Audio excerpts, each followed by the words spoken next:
I'm doing my first official Donald J. Trump NFT collection right here and right now. I'd rather get a lump of coal. I'm Jonathan Capehart, and a brand new hour of the Sunday Show starts right now.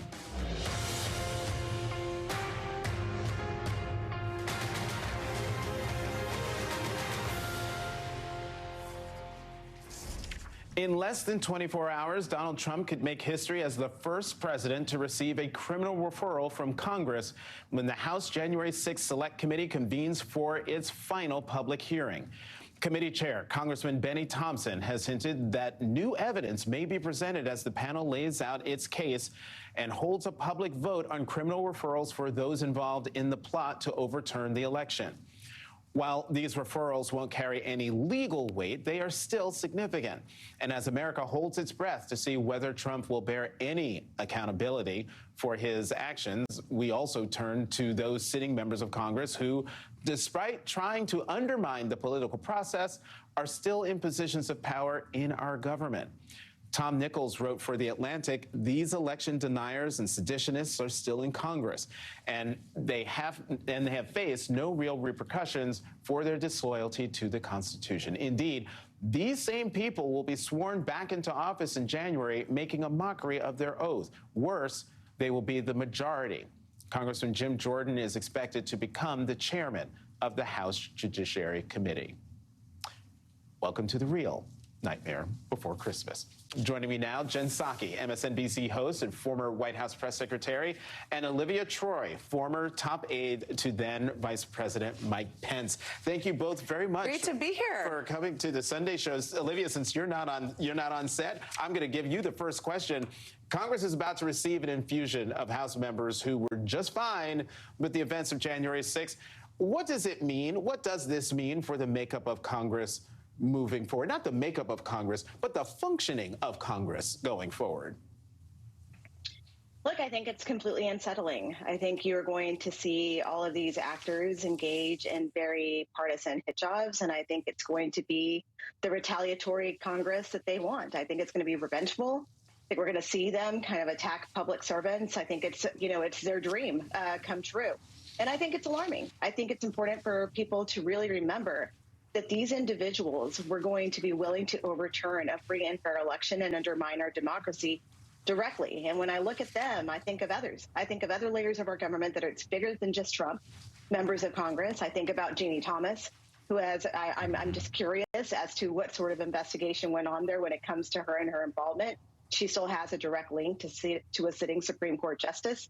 I mean, all of this is cause for concern. And while I do think that the midterms turned out more rational, and Americans really made their voices heard in terms of that and being, rejecting the crazy, I don't think we're out of the woods.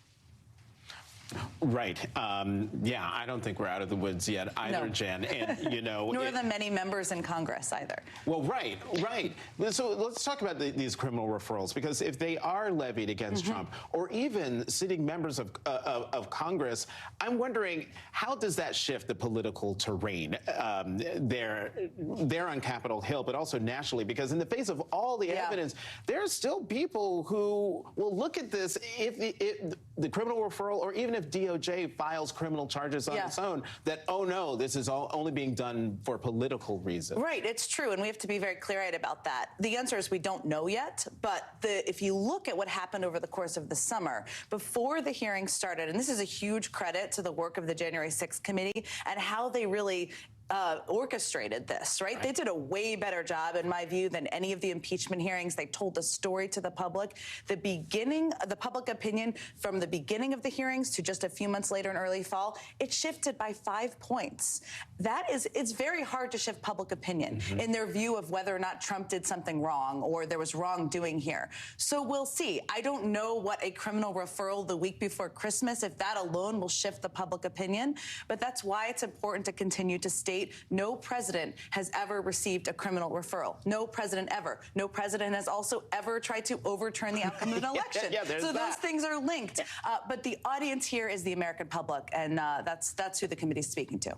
Right. And, Olivia, I'm sure you watch the Sunday show all the time, and therefore I am wildly fascinated by Kevin McCarthy's quest for the speakership. So I'm just wondering, if he becomes speaker, How does he handle his Republican colleagues who supported the insurrection? And then what do the Republican moderates do if he gives in too much to them? Well, first, I do watch your show because your aunt is one of my favorite guests when she's on here. And I actually personally want to have a conversation with her. And I'm super jealous that I'm not on set with you and Jen Psaki. Let me just lay that out right now. But next time. McCarthy, yeah, absolutely. I think Kevin McCarthy, he's going to be owned by these people. I mean, we've seen that. He is not a strong man. He went along with this charade.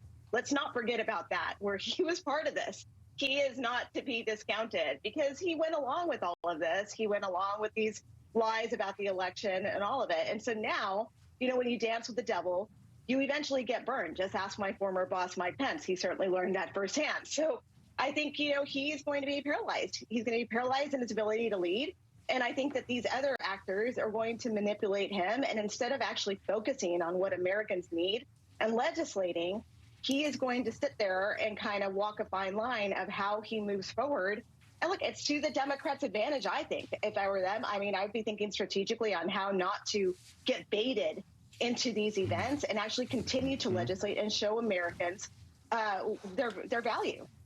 Right. And I want to pick up on what Olivia just said about Democrats. Don't get baited by what's happening on the other side of the aisle. Yeah. Of all the people on the screen a moment ago, you're the only one who has actually worked in a White House. Yes. And have been at the highest levels of power and communication on behalf of the president. So talk more, keep going where Olivia was going, because I'm wondering, to my mind, the Republicans are in danger of overreaching in ways that, I'm sure Democrats could only pray about that they would do it. But how does a White House, how do Democrats plan not only for the overreach, but to not get in the way? Right. I mean, the most important thing for Democrats is to remember why they won in 2020, but also why they surpassed expectations in 2022.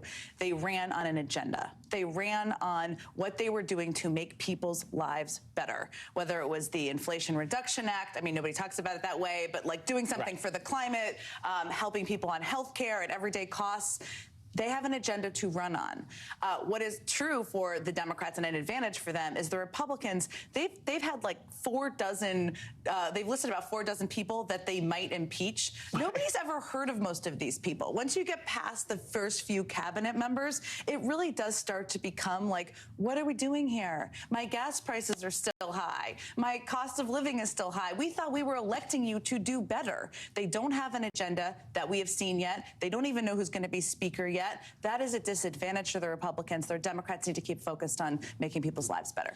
In the time that we have left, I would love to get both of you to comment on Congressman Adam Kinzinger. He's leaving Congress.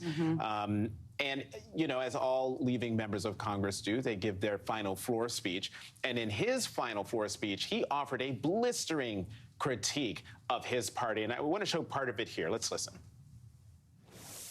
Had I known that standing up for truth would cost me my job, friendships, and even my personal security, I would, without hesitation, do it all over again. I can rest easy at night, knowing that I fulfilled my oath to the office. I know many in this institution cannot do the same. Unfortunately, we now live in a world where lies trump truth, where democracy is being challenged by authoritarianism. If we, America's elected leaders, do not search within ourselves for a way out, I fear that this great experiment will fall into the ash heap of history. Olivia, real quick, your reaction to Congressman Kinzinger. I think he's absolutely correct. And look, I think he served with great integrity, and that's what matters. And I think we need more of that across the Republican Party, because that integrity is gone right now. And Jen? That's why you run for office. That's why you're supposed to run for office, is to tell the truth, make people's lives better, not so you can get reelected. That's a lesson a lot of people could hear out there, especially on the Republican side. Jen Psaki, Olivia Troye, thank you both very much for coming back to the Sunday Show. Up next, new polling shows there could be a new king of the GOP, and it ain't Donald Trump. The